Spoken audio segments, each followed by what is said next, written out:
हम दो चीज़ों में अक्सर कंफ्यूज हो जाते हैं कि प्यार क्या है, अट्रैक्शन क्या है। कई लोगों को प्यार नहीं होता है, उन्हें सिर्फ अट्रैक्शन होती है, इन्फैचुएशन होती है, और कई लोगों को सच्चा प्यार होता है। कैसे डिफरेंशिएट करें कि प्यार क्या है, अट्रैक्शन क्या है? जी, सो इन्फैचुएशन जो होती है वो एक फिजिकल अट्रैक्शन होती है कि आप किसी से मिले, आपको उनके फिजिकल कैरेक्टरिस्टिक्स अच्छे लगे, उनकी अपीयरेंस अच्छी लगी, उनकी बॉडी टाइप अच्छी लगी, या उनकी कुछ सर्टेन ट्रेट्स अच्छे लगे और आप उनसे अट्रैक्टेड फील कर रहे हैं। Whereas love on the other hand, जिसको हम ट्रू लव कहते हैं या सच्चा प्यार कहते हैं, वो तब होता है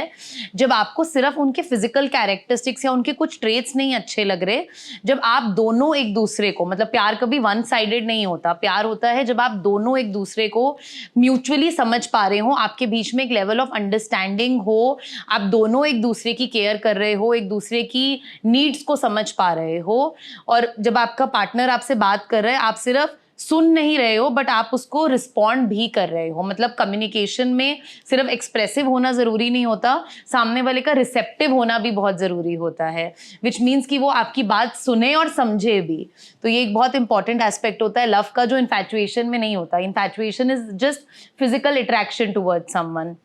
कि आपने किसी को देखा, आपकी बॉडी में वो एक डोपामीन रिलीज हुआ बिकॉज आपने उनकी तरफ अट्रैक्टेड फील किया। Whereas when you are in love, जब आप डीपली किसी से कनेक्टेड फील करते हैं तो आप उनकी केयर करते हैं, आप उनकी नीड्स को समझते हैं, उसको पूरा करते हैं। ओके, एक और चीज़ है डॉक्टर, ये भी कहा जाता है कि जब भी आप प्यार में होते हो तो अपने पार्टनर की अच्छी और बुरी चीज़ दोनों आपको एक्सेप्ट करनी चाहिए। लेकिन शुरुआत में उनकी बुरी चीज़ भी पार्टनर को अच्छी लगती है, बट विद टाइम उनकी वो आदतें उन्हें गुस्सा दिलाने लगती है, उन्हें नहीं पसंद आती है। तो ऐसा क्यों होता है कि शुरुआत में वो जो भी करते थे मुझे अच्छा लग रहा है, लेकिन बाद में उन्हीं चीजों से उन्हें चिढ़ मच रही है? ऐसा क्यों? इसका रीजन ये होता है, जब आप किसी के साथ एक रिलेशनशिप में आते हैं, आप ऐसा उम्मीद करते हैं कि जब आप उनको बताएंगे उनके कौन कौन से बिहेवियर से आपको प्रॉब्लम है, वो उसमें उसको मॉडिफाई करेंगे, उसको चेंज करेंगे। बट ओवर टाइम अगर आपका पार्टनर अपने वो प्रॉब्लमैटिक बिहेवियर्स जो आपके लिए ट्रिगर्स हैं उसको नहीं बदलता है, तो वो चीज़ हमें बहुत ज़्यादा बॉदर करने लगती है, वो चीज़ हमें ऑफ बैलेंस थ्रो करने लगती है, बिकॉज आपके बिहेवियरल चेंज की वजह से सामने वाले में बिहेवियरल चेंज नहीं आ रहा, जो डिजायर्ड रिजल्ट आपको उनसे चाहिए वो नहीं मिल पा रहा, तो वो धीरे धीरे फ्रस्ट्रेशन में लीड करती है,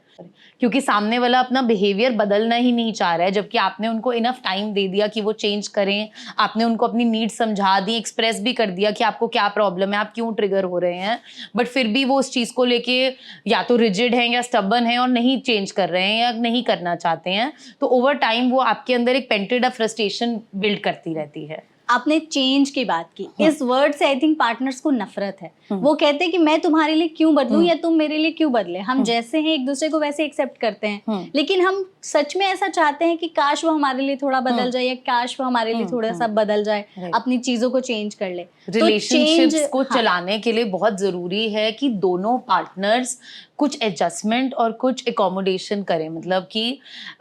एकोमोडेशन और एसिमिलेशन एक बहुत इंपॉर्टेंट एस्पेक्ट होता है रिलेशनशिप्स का,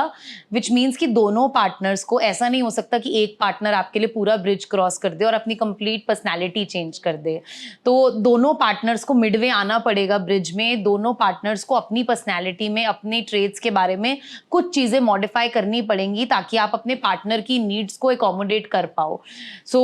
एसिमिलेशन जिसको हम कहते हैं, उसका मतलब होता है कि हम सबके एक प्री कंसीव नोशंस होते हैं, एक मेंटल इमेज और मेंटल बिलीव सेट होता है रिलेशनशिप्स के बारे में, जो कि हमारे फैमिली इन्वायरमेंट के बेसिस पे होता है। इसको मैं आपको डिटेल में समझाती हूँ। सो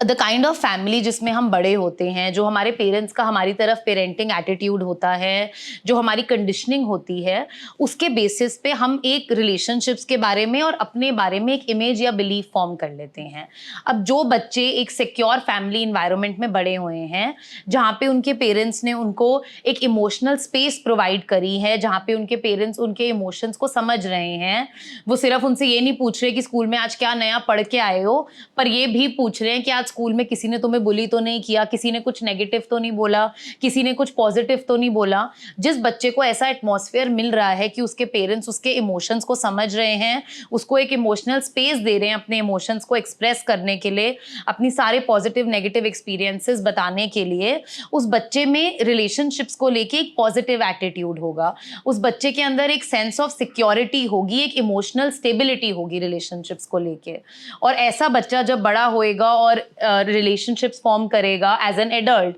चाहे रोमांटिकली या चाहे फ्रेंडशिप्स, बिकॉज उसके अंदर एक सेंस ऑफ स्टेबिलिटी है रिलेशनशिप्स को लेके, एक सेंस ऑफ सिक्योरिटी है, तो उसका वही एटीट्यूड रिलेशनशिप्स में प्रोजेक्ट होगा। Whereas on the opposite, ऐसे बच्चे जिनको बचपन में अच्छा एनवायरनमेंट नहीं मिला, जी, जिनको बचपन में एक निग्लेक्टफुल एनवायरनमेंट मिलता है, जिनके पेरेंट्स उनके लिए इमोशनली अवेलेबल नहीं होते, जिनके पेरेंट्स उनके लिए एज अ पेरेंट अपनी सारी रोल्स एंड रिस्पॉन्सिबिलिटीज कर रहे हैं, बट एक इमोशनल स्पेस नहीं प्रोवाइड कर रहे बच्चे को, जहाँ पे बच्चा अपना इमोशंस उनके साथ शेयर कर पा रहा है। ये जो बच्चे होते हैं, इनकी सेल्फ एस्टीम जो होती है वो थोड़ी हिल जाती है बचपन में, इस वजह से उनको अपने ऊपर सेल्फ डाउट होता है, क्योंकि एज अ चाइल्ड आप मीडिया में देख रहे हो, टीवी में, मूवीज में, हर जगह की पेरेंट्स आपको अनकंडीशनल लव करते हैं, बट अगर आप अपने घर में एक इमोशनल स्पेस नहीं महसूस कर पा रहे जहां आप अपने पेरेंट्स से अपने मन की बात शेयर कर सकते हो, तो बच्चों को लगता है कि मेरे में ही कोई कमी है, मैं ही प्यार के लायक नहीं हूं। तो इन बच्चों का जो अटैचमेंट स्टाइल फॉर्म होता है रिलेशनशिप्स की तरफ,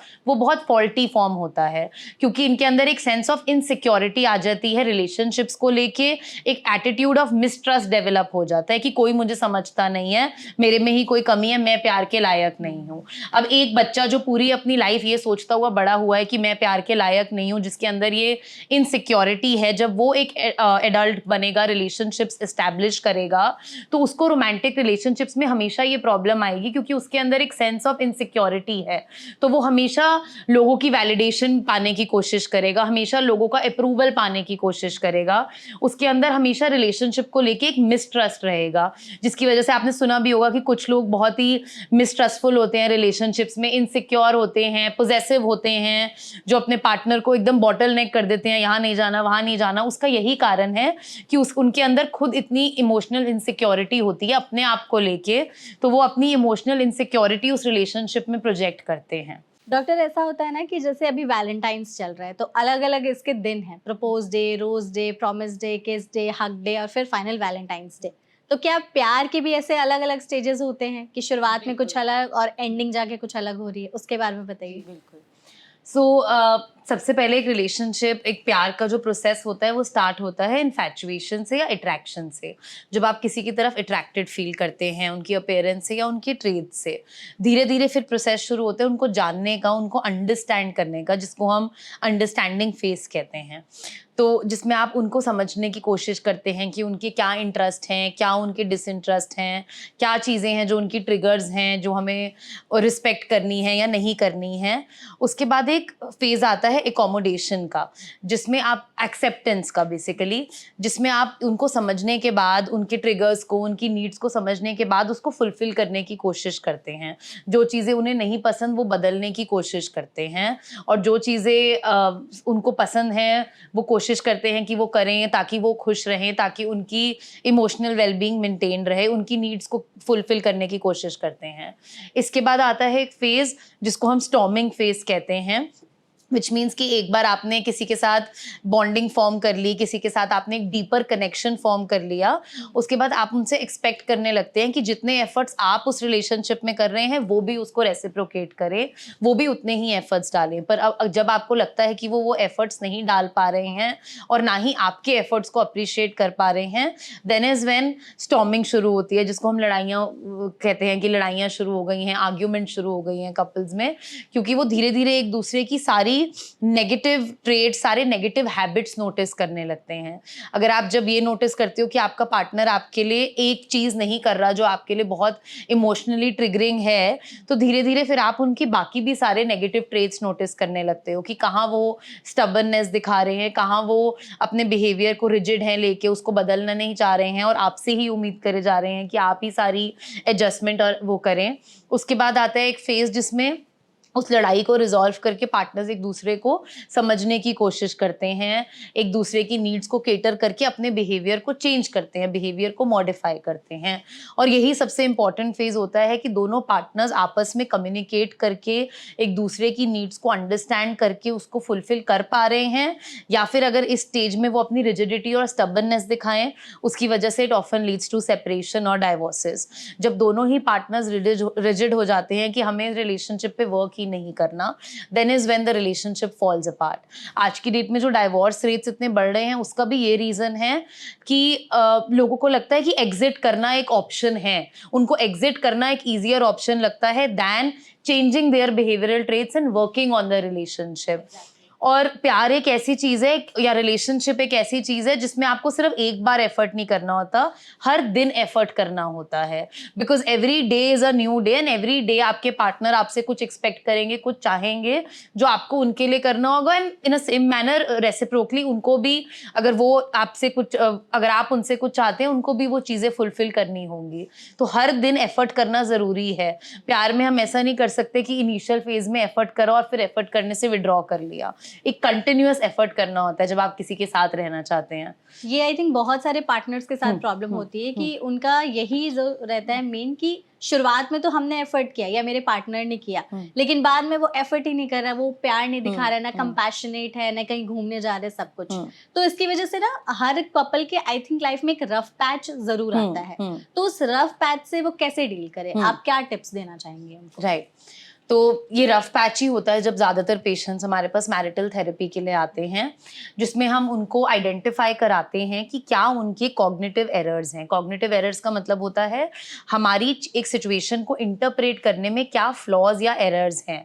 अब देखिए, जैसे मैंने अभी आपको फैमिली इन्वायरमेंट की बात बताई, तो हम सबका एक डिफरेंट फैमिली इन्वायरमेंट रहा है, जिसकी वजह से हम सबकी एक डिफरेंट मेंटल इमेज और मेंटल बिलीव्स हैं अपने बारे में और रिलेशनशिप्स को लेके। तो एक न्यूट्रल सिचुएशन जब हम कन्फ्रंट करेंगे, आपका उसको इंटरप्रेट करने का एक अलग तरीका होगा, मेरा उसको इंटरप्रेट करने का एक अलग तरीका होगा। हम दोनों की इंटरप्रिटेशन कभी सेम नहीं हो सकती, हम दोनों का परसेप्शन अलग होगा। रिलेशनशिप में ज़रूरी है कि हम एक दूसरे की परसेप्शन को समझने के लिए अपने आप को अपने पार्टनर के शूज में डाल के उसकी परसेप्शन को भी समझे। हम सिर्फ अपनी परसेप्शन, अपनी इंटरप्रिटेशन ऑफ द सिचुएशन के हिसाब से रिएक्ट ना करें, हम उसकी परसेप्शन को भी समझे, अपने आप को उसके शूज में डाल के वो इस सिचुएशन को कैसे इंटरप्रेट कर रही है या कर रहा है वो समझे और फिर रिस्पॉन्ड करें, फिर रिएक्ट करें,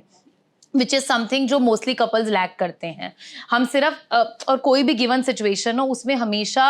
जो एक्चुअल सिचुएशन होगी और जो आपकी इंटरप्रिटेशन होगी उसमें हमेशा अंतर होगा। आपकी एक सिचुएशन की इंटरप्रिटेशन अपने underlying mental believes, mental images की वजह से होगी, अपने प्रीकंसीव नोशंस की वजह से होगी, और आपकी पार्टनर की अलग होगी। तो इट इज़ इम्पॉर्टेंट कि अगर आप एक सिचुएशन को इंटरप्रेट कर रहे हो, आप दोनों तरफ से करो, सिर्फ अपने हिसाब से सिचुएशन को समझ के रिएक्ट ना करो, उसको भी समझो कि उसकी क्या इंटरप्रिटेशन है, वो क्या इस चीज़ को कैसे समझ रही है, और उसकी इंटरप्रिटेशन को करेक्ट करो। अगर आपको लगता है कि आप एक चीज़ को गलत इंटरप्रेट कर रहे हो, एक फ्लॉड तरीके से कर रहे हो, तो आपको उस चीज़ को करेक्ट करने की ज़रूरत है। जैसे मैं आपको एक एग्जांपल देती हूँ।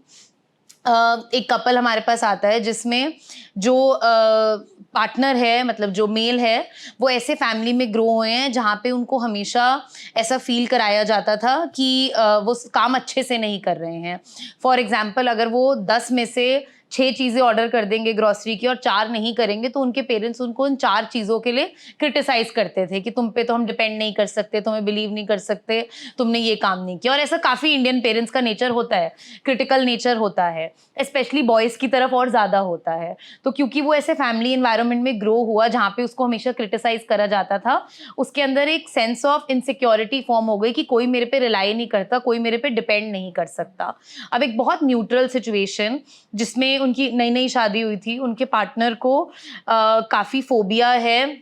पानी को लेके, उनको वाटर फोबिया है। तो उन्होंने उनको बोला कि हम हनीमून के लिए बीच पे नहीं जाएंगे क्योंकि मुझे पानी से फोबिया है। अब एज अ न्यूट्रल पर्सन आप ये समझ पा रहे हो, it is coming from the context of fear. वो डर रही थी पानी से, इसलिए वो बीच डेस्टिनेशन पे नहीं जाना चाहती थी। बट इन्होंने उसको कैसे परसीव किया कि तू मुझे ट्रस्ट नहीं करती, तुझे लगता है तू मेरे पे डिपेंड नहीं कर सकती, तेरे को लगता है मैं तेरा ध्यान नहीं रख पाऊंगा, तेरे को लगता है मैं एक अच्छा हस्बैंड नहीं हूँ, तेरे को लगता है मैं तेरे को प्रोटेक्ट नहीं कर पाऊंगा अगर हम जाएंगे भी बीच पे, तो अगर कुछ हुआ तो मैं तेरा ध्यान रख लूंगा। तो उसने इस पूरी सिचुएशन को मिसरीड कर लिया। उसने उसकी बात में वो जिसको हम रीडिंग बिटवीन द लाइन्स कहते हैं, उन्होंने रीड बिटवीन द लाइंस करा और सिचुएशन को मिस इंटरप्रेट कर लिया। क्यों? अपने कॉग्निटिव एरर्स की वजह से, अपनी एक फॉल्टी इमेज जो उनकी अपने बारे में बनी हुई थी अपने फैमिली इन्वायरमेंट की वजह से, उसकी वजह से, क्योंकि उनको हमेशा से ऐसा महसूस हुआ अपनी क्रिटिकल पेरेंटिंग की वजह से कि लोग मेरे पे ट्रस्ट नहीं करते या लोग मेरे में कमियां निकालते रहते हैं। यहाँ पे उनके पार्टनर उनमें कमी निकाल भी नहीं रहे थे, बट वो डिफेंसिव हो गए और उन्होंने इतना रिस्पॉन्ड कर दिया इस सिचुएशन में। तो इसको ही हम कॉग्निटिव एरर्स कहते हैं, इसको ही हम इंटरप्रिटेशनल एरर्स कहते हैं, जो हमारी ऑटोमेटिक नेगेटिव थिंकिंग होती है, जो फ्लॉज या एरर्स होते हैं हमारे एक सिचुएशन को परसीव करने में। तो as a couple it's very important कि आप रिएक्ट करने से और हम सबकी आदत होती है, हम जैसे ही ट्रिगर होते हैं हम इमिजिएटली रिएक्ट कर देते हैं, which is why we often tell couples कि आपको रिएक्ट नहीं करना, आपको रिस्पॉन्ड करना है। और रिस्पॉन्ड आप तब कर पाओगे जब आप हमेशा by the pull of emotionality react नहीं कर रहे हो, हमेशा अपना इमोशनल माइंड नहीं यूज़ कर रहे हो एक सिचुएशन में बिहेव करने के लिए, आप अपना वाइज माइंड यूज़ कर रहे हो। वाइज माइंड यूज़ करने का मतलब है सिर्फ अपनी नज़र से सिचुएशन को मत देखो, अपने पार्टनर की भी इंटरप्रिटेशन समझो। अब अगर यही उन्होंने उसको समझा होता तो उन्हें समझ आता कि वो डर से कह रही है, ऐसा कुछ नहीं है कि वो उनको डाउट कर रही है या उन पे मिसट्रस्ट कर रही है या उसको लग रहा है कि वो प्रोटेक्ट नहीं कर पाएंगे। वो उनकी कैपेबिलिटी को डाउट ही नहीं कर रही थी, बट क्योंकि उस बेचारे की कैपेबिलिटी को हमेशा से ही सब डाउट करते आए हैं तो उसको लगा ये भी कर रही है। ये एक बहुत मतलब ये एग्जांपल्स हैं, आई एम श्योर आपको समझ आएगा कितनी छोटी सी बात है बट रिलेशनशिप में ये कितनी बड़ी बात बन सकती है।